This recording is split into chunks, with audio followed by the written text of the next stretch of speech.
નમસ્કાર, આપ જોઈ રહ્યા છો ન્યૂઝ રૂમ અને આપની સાથે હું છું ભાવિક। સમાચારમાં વાત કરીએ તો સમાચાર નવરાત્રીનો પાવન પર્વ આજથી શરૂ થઈ ગયો છે, પરંતુ ખેલૈયાઓ માટે માઠા સમાચાર છે, કારણ કે વરસાદ પડે તેવી સંભાવના જોવા મળી રહી છે। નવરાત્રીનો તહેવાર શરૂ થવાને હવે બસ થોડીક જ કલાકો છે। ગરબા રમવા માટે થનગનાટ જે ગરબા ખેલૈયાઓ છે તે થઈ રહ્યા છે। એક આનંદની લાગણી, ખુશીનો એક તહેવાર જોવા મળી રહ્યો છે। ત્યારે ગુજરાતમાં મેઘરાજાએ ફરીવાર માહોલ બનાવ્યો છે। હવામાન વિભાગે 22મી સપ્ટેમ્બર પહેલા નોરતાના દિવસે એટલે કે આજે દક્ષિણ ગુજરાતના 6 જિલ્લાઓમાં છૂટાછવાયા સ્થળોથી ભારે અતિભારે વરસાદની આગાહી કરી, જેમાં ભરૂચ, નર્મદા, સુરત, તાપી, નવસારી અને વલસાડ માટે યલો એલર્ટ જાહેર કરવામાં આવ્યું।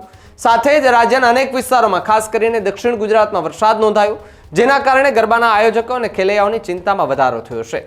હવામાન વિભાગ દ્વારા આગામી 48 કલાક દરમિયાન થંડરસ્ટોર્મની આગાહી હવામાન વિભાગ દ્વારા કરવામાં આવી। રાજ્યમાં આગામી 48 કલાક ભારેથી અતિભારે વરસાદની આગાહી। હવામાન વિભાગના વૈજ્ઞાનિક પ્રદીપ શર્માએ એવું પણ જણાવ્યું હતું કે 30 થી 40 કિલોમીટરની ઝડપે પવન ફૂંકાશે।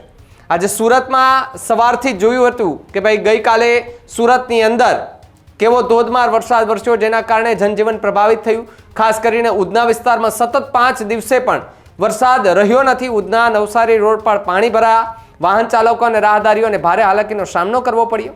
2025નું ચોમાસું તેના અંતિમ ચરણોમાં છે, ત્યારે બંગાળની ખાડીમાં એક સાયક્લોનિક સર્ક્યુલેશન બનવા જઈ રહ્યું છે, જેના કારણે નવરાત્રી પર્વ ભારે વરસાદ પડે તેવી સંભાવના છે।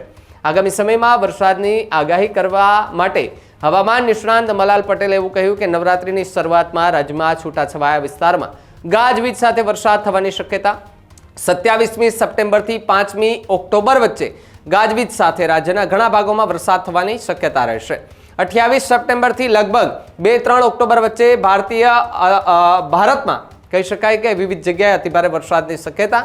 રાજ્યના ઘણા ભાગોમાં વરસાદની શક્યતા, કોઈ ભાગમાં 4 થી 6 ઇંચ તો કોઈ ભાગોમાં 8 ઇંચ જેટલો વરસાદ થવાની શક્યતા રહેશે।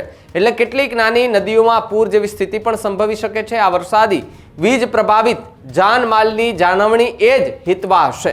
આ વખતે ઓક્ટોબરમાં પણ બંગાળના સાગરમાં ચક્રવાત બનવાની શક્યતા રહેશે। નવેમ્બરમાં પણ ચક્રવાત બનવાની શક્યતા રહેશે, એટલે કે ઓક્ટોબર માસમાં 10 થી 12 ઓક્ટોબરમાં હવામાન પલટો આવશે, વાદળછાયું વાતાવરણ અને ક્યાંક વરસાદ થવાની શક્યતા રહેશે। ત્યારબાદ પણ હવામાનમાં પલટો આવશે અને રાજ્યના વિભિન્ન ભાગોમાં ત્યાર પછી ચોમાસું ઉતરે પછી માવઠું થવાની શક્યતા રહેશે।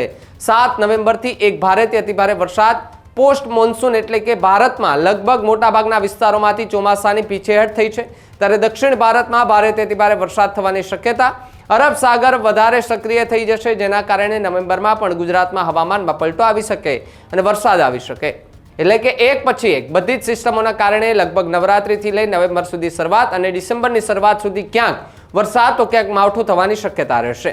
હવામાન વિભાગ દ્વારા આગામી 48 કલાક દરમિયાન થંડરસ્ટોર્મની આગાહી કરવામાં આવી।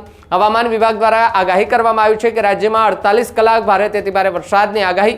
હવામાન વિભાગના વૈજ્ઞાનિક પ્રદીપ શર્માએ જણાવ્યું હતું કે 30 થી 40 કિલોમીટરની ઝડપે એ પવન જે છે તે ફૂંકાય તેવી પૂરેપૂરી શક્યતા જે છે તે અત્યારે જોવા મળી રહી છે।